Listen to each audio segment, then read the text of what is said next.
안녕하세요 여러분, 내무라 흘러흘러 이현주입니다. 이번 영상부터는 소포클레스 비극 전집을 같이 살펴보도록 하겠습니다. 그리스 고대 문학 장르는 극의 서사시, 비극, 희극으로 전해집니다. 그 중에 서사시는 호메로스 일리아스와 오디세이아가 있고 희극은 아리스토파네스의 작품들이 전해지고 있습니다. 그리고 비극 장르가 있는데 아이스킬러스, 에우리피데스, 그리고 우리가 같이 읽을 소포클레스가 고대 그리스 3대 비극 작가입니다. 고대 그리스는 지중해 헬라스 지역의 작은 도시국가들의 세계를 일컫는 말입니다. 이 도시국가들은 각기 다른 정체를 운영하는 독립된 폴리스였지만 공통된 문화를 향유했습니다. 그 중에 하나가 축제였습니다. 다양한 신들의 이름으로 축제를 진행하는 시기에 헬라스 지역의 도시국가들의 시민들은 모여서 문화를 즐겼습니다. 그 중에 하나가 비극 경연대회였습니다. 비극은 등장인물들의 잘못된 판단이 그들을 파멸로 이끄는 이야기입니다. 결말은 언제나 인물들의 파국으로 끝납니다. 연극으로 상영되었던 비극 작품을 보던 당시 그리스인들은 인물들의 파국이 던지는 질문에 대해 생각하면서 어떻게 살아야 할까를 궁리할 수밖에 없었습니다. 고대 그리스 지역의 도시국가들이 공통된 윤리관으로 서로에게 의무를 지고 있다고 믿으며 살 수 있었다면 비극을 통해 생각해본 윤리의식이 큰 영향을 줬다고 생각할 수 있습니다. 소포클레스의 작품들은 운명을 마주한 인간이 좁은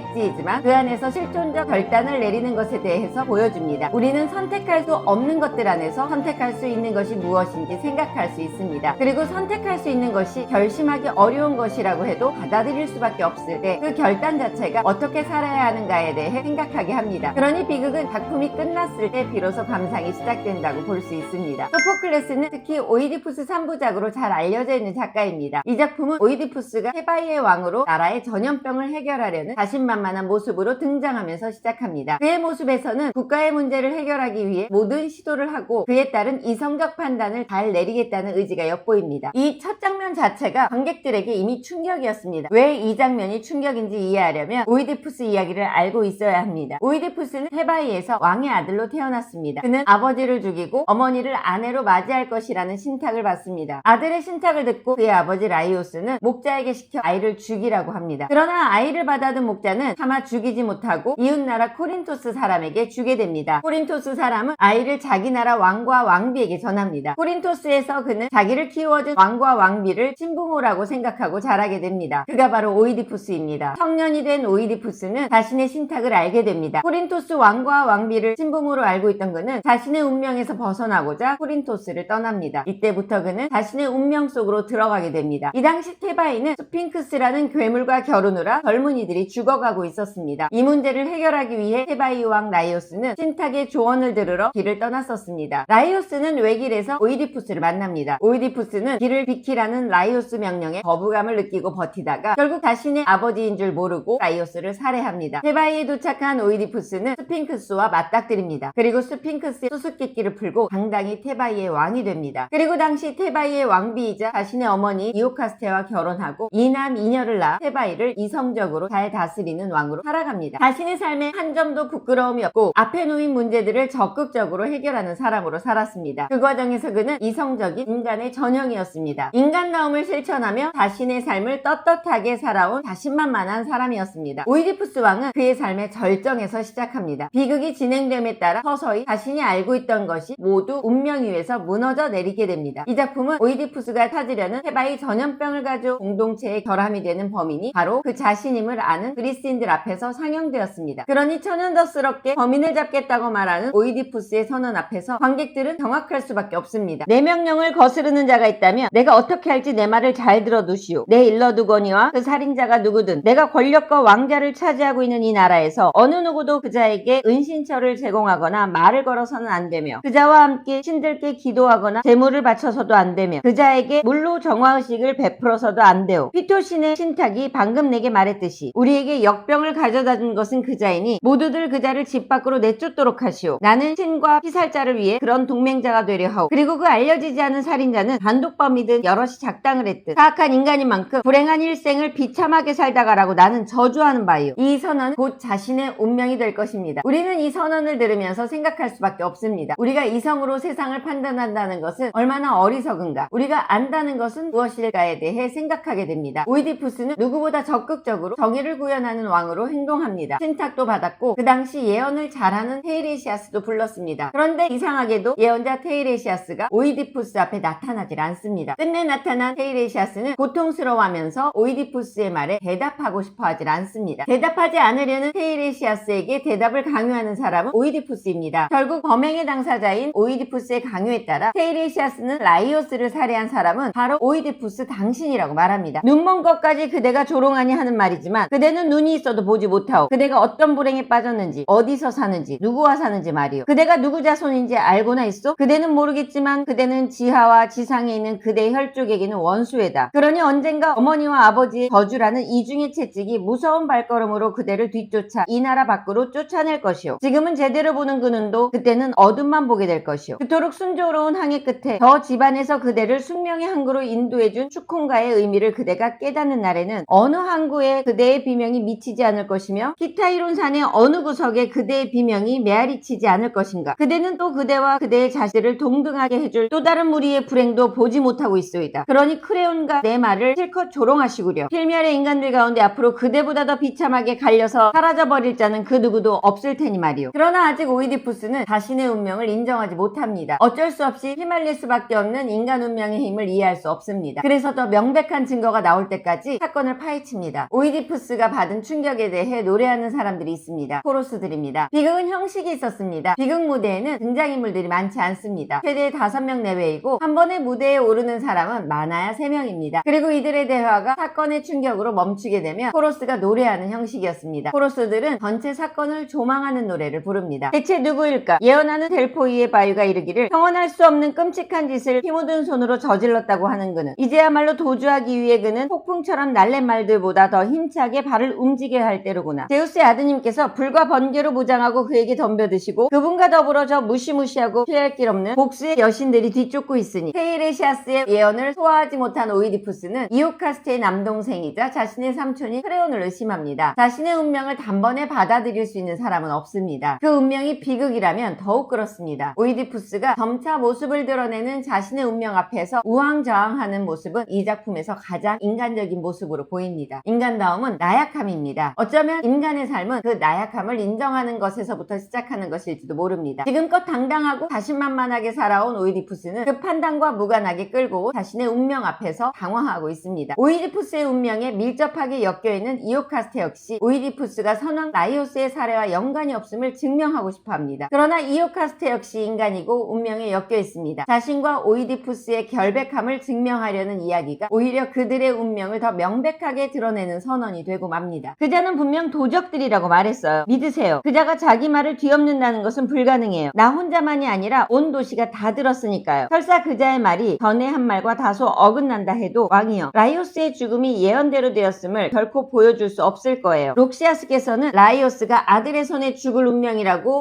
말씀하셨으니까요. 그런데 불쌍한 그 아이는 라이오스를 죽이기는커녕 그러기 전에 제가 먼저 죽여버렸어요. 그러니 신탁 때문이라면 앞으로 내가 과거우면하는 일은 결코 없을 거예요. 오이디푸스가 이 사건의 살해범인 것이 드러나는 이야기의 구성이 치밀합니다. 이오카스테가 희망을 걸었던 코린토스의 왕의 죽음을 전하러 온 사자는 오히려 오이디푸스가 자신의 아들임을 확인해주는 역할을 합니다. 오이디푸스를 죽이라고 아이를 맡은 테바이의 목자까지 불려오게 됩니다. 그제서야 이오카스테는 더 이상 진실을 밝히려고 하지 말라고 말하고 괴로워하며 무대에서 사라집니다. 오이디푸스는 결국 자신의 이야기를 전부 듣게 됩니다. 아, 모든 것이 이루어졌고 모든 것이 사실이었구나. 오 햇빛이여, 내가 너를 보는 것도 이것이 마지막이기를. 나야말로 태어나서는 안 될 사람에게서 태어나 결혼해서는 안 될 사람과 결혼하여 죽여서는 안 될 사람을 죽였구나. 이제 사건은 빠르게 마무리됩니다. 이오카스테는 스스로 목숨을 끊습니다. 오이디푸스는 그 죽음을 목도하고 이오카스테의 황금 브로치로 자신의 두 눈을 찌르게 됩니다. 이는 이성적으로 판단했다고 생각했던 그의 삶 전체를 다시 보는 방식이라고 이해할 수 있습니다. 인간이 본다는 것이 무엇이고 그것으로 판단한다는 것이 어떤 결과를 가져올지 새로운 질문 앞에서 오이디푸스입니다. 그리고 오이디푸스는 살아서 고통을 감당하겠다고 말합니다. 어쩌면 이 순간부터 오이디푸스는 그의 운명으로부터 자유로워져서 그의 진짜 삶이 시작된다고 볼 수 있겠습니다. 그 자신의 운명을 짊어지고 사는 삶, 운명이 주는 오욕을 끌어안는 인간은 그 순간부터 인간과 삶을 이해하게 된다고 볼 수 있겠습니다. 오이디푸스의 삶은 행복하다고 볼 수는 없겠지만 최선을 다해 살았던 삶인 것은 분명합니다. 최선을 다해 살았던 삶은 가혹한 운명 앞에 서더라도 운명을 받아들일 수 있는 것으로 보입니다. 치명적인 판단을 하는 인간의 이성일지라도 우리는 자신의 판단 중에 하나를 선택하며 살 수밖에 없습니다. 그 선택을 책임지는 것까지 우리의 삶입니다. 우리 자신은 오이디푸스처럼 자신의 운명을 책임질 수 있는지 다시 생각해보게 됩니다. 여기까지 저는 냇물아 흘러흘러 이현주였습니다.